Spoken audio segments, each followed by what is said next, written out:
आज अंबरनाथ शहरामध्ये जो ड्रग्स विक्रय चालू आहे, गांजा, चरस, ड्रग्स हा उलनचा खुंटवली, भेंडीपाडा, खुंटवली, बोपाडा या प्रमाणामध्ये जे यंगस्टार आहेत त्यांना बिघडवण्याचं काम हे समाजकंटक करतात।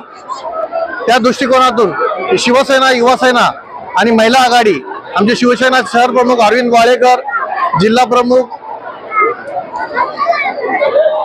गोपाळजी लांडगे, त्यानंतर आमचे खासदार श्रीकांत शिंदे साहेब यांच्या मार्गदर्शनाखाली आम्ही हे ठरवलंय की अंबरनाथ शहरातून नशामुक्त कशी होईल आणि त्या मार्गातून आमचं शहर कसं नशामुक्त होईल या दृष्टिकोनातून आम्ही त्याची शपथ घेतलेली।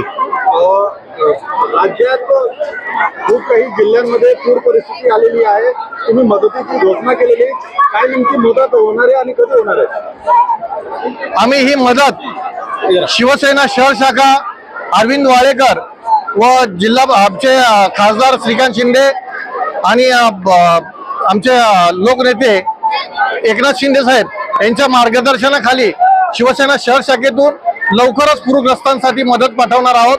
त्या 10 ते 11 गाड्या जो शहरामधून आम्ही धान्य गोळा करू, त्यानंतर चटाया, झाडू, ज्या अत्यंत आवश्यकता आहे ज्या शहराची त्या पूरग्रस्तांसाठी, ते त्या वस्तू आम्ही इथून अंबरनाथ मधून लवकरात लवकर पाठवू।